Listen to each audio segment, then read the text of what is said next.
جو ہے معاملات کو چلنے دیا جائے، لیکن مجھے لگتا ہے کہ ان کو شاید جانے کی جلدی ہے۔ مجھے لگتا ہے کہ نیپال جیسے وہ واقعات کو وہ جلدی لانا چاہتے ہیں تاکہ اس ملک سے بھاگیں اور لوٹیں۔ مجھے لگتا ہے کہ بنگلہ دیش کی طرح انہیں بھی جلدی ہے کہ وہ اس ملک کو چھوڑ کر جائیں۔ ٹیمپریچر کو تو وہی ہیٹ اپ کر سکتا ہے یا کرنا چاہتا ہے جس کو جلدی ہو، لوٹ مار کر کے بھاگنے کی جلدی ہو۔ مجھے لگتا ہے کہ ان کو جلدی ہے، ہمیں تو کوئی جلدی نہیں ہے۔ ہم تو چاہتے ہیں کہ اس ملک میں امن ہو، ہم چاہتے ہیں اس ملک میں جو ہے بھائی چارہ ہو، ہم چاہتے ہیں کہ اس ملک میں پولیٹیکل اسٹیبلٹی ہو، سیاسی استحکام ہوگا تو ہی معاشی استحکام ہوگا، تو ہی جو ہے لوگوں میں خوشی کی لہر آئے گی، تو ہی آس اور امید لوگوں میں بڑھے گی، تبھی یہ ملک جو ہے پھلے پھولے گا۔ وگرنہ تو پھر ہم دیکھ ہی رہے ہیں جو کچھ ہوا ہے، لیکن بدقسمتی ہے۔ سر فواد چودھری صاحب کے بارے میں کہا جا رہا ہے کہ اڈیالہ میں کچھ دنوں میں وہ خان صاحب کا ہاتھ پکڑ کے باہر نکال کے لا رہے ہیں۔ سر اس حوالے سے کیا کہنا ہے آپ کا؟ یہ فواد چودھری کو میرے پیچھے نہ لگاؤ، یہ فواد چودھری سے پوچھو بھائی۔ ویسے سر آپ کا تجزیہ کیا ہے اس حوالے سے؟ میرا تجزیہ یہ ہے کہ فواد چودھری از irrelevant۔ اس وقت آپ لوگوں نے اٹھایا ہوا ہے اسے، میرا مطلب ہے انہوں نے اٹھایا ہوا ہے جو اٹھانا چاہتے ہیں اسے، اسی لیے وہ ایک ایک کر کے ہر کیس سے بری بھی کیے جا رہے ہیں۔ اس کا وہ نہ ہماری پارٹی میں ہے، نہ اس کی پارٹی میں کوئی ایسی جو ہے رسائی ہے۔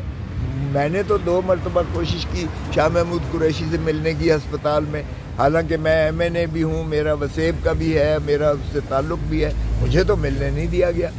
ان کو کیسے ملنے دیا گیا ہے یہ انہی سے پوچھئے گا، یا آپ کو بھی پتہ ہے کہ کون ملاقات کروا سکتا ہے اور کس کے جو ہے اس کے بنا ملاقات نہیں ہو سکتی۔ میری ملاقات تو کم از کم نہیں ہوئی، حالانکہ میرے ذاتی ان سے مراسم ہے۔ سر شاہ صاحب یہ کہہ رہے ہیں کہ یہ لوگ اچانک ہی کمرے میں آ گئے اور ملاقات کرنے کے آ گئے، مجھے پتہ ہی نہیں تھا۔ شاہ صاحب کو ممکن ہے پتہ نہ ہو، بھیجنے والوں کو تو پتہ تھا نا کہ وہ کس مقصد کے لیے بھیج رہے ہیں۔ ہو سکتا ہے شاہ محمود قریشی صاحب کو تو میں بینیفٹ آف ڈاؤٹ شک کا فائدہ دے سکتا ہوں۔ سر ویسے شاہ صاحب کا کوئی یقین تھا کہ اس لیول کی وہ مطلب کریں گے اور سروائیو اس طرح سے کر جائیں گے؟ وہ بالکل خان کو پتا تھا، خان نے کہہ دیا تھا کہ آپ دیکھنا یہ چور ڈاکو لٹیرے یہ سب اکٹھے ہو جائیں گے، یہ سب اکٹھے ہو جائیں گے اپنی دولتوں بچانے کے لیے اور اپنی دولت کو بڑھانے کے لیے اور مجھے جو ہے منہدم کرنے کے لیے، یہ سب چور ڈاکو اکٹھے ہو جائیں گے۔ خان نے کہہ دیا تھا، پہلے ہی کہا تھا، بہت پہلے کہا تھا، تو خان کو یہ پتا تھا، اور خان اب بھی جو ہے ماشاءاللہ ڈٹا ہوا ہے۔ وہ کہتا ہے یہ جو مرضی کر لیں، نہ میں نے ڈیل کرنا ہے، نہ میں نے ان چور ڈاکوؤں کی طرح ملک چھوڑ کر ضرور محل میں جانا ہے، میرا مرنا جینا اسی دھرتی پر ہے، میں آزادی حقیقی دلا کر رہوں گا، بھلے یہ مجھے سارے پاکستان کی جیلیں ہی کیوں نہ پھراتے ہیں۔ سر رات کو عمران اسماعیل ایک ٹی وی چینل پہ بیٹھ کے یہ کہہ رہے تھے کہ میرے سے غلطی ہو گئی تھی اور اب جو ہے میں نہ سمجھ تھا اور یہ فیصلہ کر بیٹھا، تو کیا ہوگا پھر اب؟ یہ سارے تینوں نہ سمجھ تھے، اب انہیں سمجھ آ گئی ہے۔ سمجھانے والوں نے انہیں سمجھا دیا ہے، سمجھانے والوں نے جو انہیں بھیجا ہے وہ سمجھانے والوں نے -1 دیکھیں -1 کا یہ پاکستان میں بہت عرصے سے چل رہا ہے اور یہ اسٹیبلشمنٹ ہمیشہ کرتی ہے۔ ایوب خان نے کہا تھا میں تا حیات جو ہے رہوں گا، اور بھٹو صاحب نے اسے تا حیات صدر کا جو ہے پیش کہا تھا، اور کتا کر کے لوگوں نے نکالا۔ یحییٰ خان جو ہے وہ بھی تا حیات رہنا چاہتا تھا، اس نے نتائج جو ہے الیکشن کے نہ تسلیم کیے، ملک توڑ دیا، لیکن اس نے بھی اقتدار نہ چھوڑا اور الٹیمیٹلی اس کو بند کمرے میں موت آئی۔ اس کے بعد ضیاء الحق نے بھی تا حیات اپنے آپ کو صدر بنایا، اس ملک پہ قبضہ کرنا تھا، تا حیات ہی اس نے کہا تھا، وہ بھی ہوا میں بکھر گیا، اللہ تعالیٰ نے اس کی ہڈی پسلی تک نہ کی۔ مشرف یہ مکے دکھاتا تھا، جو تا حیات وہ بھی رہنا چاہتا تھا، وردی میں اس نے دوسری دفعہ اپنے آپ کو صدر بنایا تھا اسی اسمبلی سے جس کی اپنی میعاد 5 سال تھی، وہ 10 سال کیسے اس کو دے سکتی تھی، اس نے بھی یہ کیا تھا۔ اور ان کی تو ذہنیت ہی یہ ہے، یہ آتے ہیں اس ملک پر قبضہ کرتے ہیں، تا حیات رہنے کی ان کی خواہش ہوتی ہے، لیکن اللہ تعالیٰ کا اپنا نظام ہے۔ وہ اللہ کہتا ہے نا، ایک انسان ہے جو وہ کرتا ہے، سوچ کرتا ہے، دوسرا اسکیمر اللہ تعالیٰ ہے، اسی کی مرضی ہوتی ہے۔ یہ بدقسمتی ہے کہ اس ملک کے ساتھ کوئی بھی مخلص نہیں ہوا ان میں سے، جو بھی فوجی عامر آیا ہے اس نے اپنی ذات، اپنی جبلت، اپنی طاقت، اپنے آپ کو اقتدار میں مسلم کرنے کی جو ہے سوچی ہے۔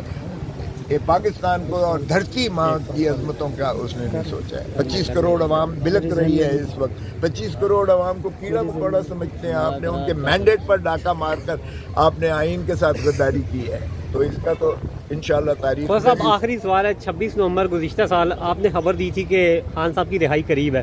اب پھر نومبر آ رہا ہے, پھر احتجاج کی تحریک شروع کرنے جا رہی ہے پی ٹی آئی, تو اب بھی کوئی چانس بن سکتا ہے؟ دیکھیں نومبر کا مہینہ ویسے ہی بڑا خطرناک خوفناک مہینہ ہوتا ہے. سردی بھی ہوتی ہے. 28 نومبر کو پھر یہ آرمی چیف کی جو ہے 3 سال ختم ہوا چاہتے ہیں, جو نوٹیفیکیشن ہے اس کا اختتام پذیر ہوا چاہتا ہے. تو اس کے بعد یا تو ایکسٹینشن, اب چونکہ مریم بی بی کو انہوں نے تھوڑا سا برہمی کا اظہار کیا ہے, پاپائے روم نواز شریف صاحب لندن چلے گئے اور پھر وہاں سے ایک اور اسکیم شروع ہو جائے گی.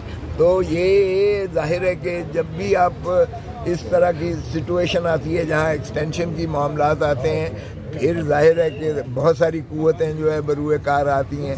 پھر جو ہے ملک پر اقتدار اعلیٰ کی بات آ جاتی ہے.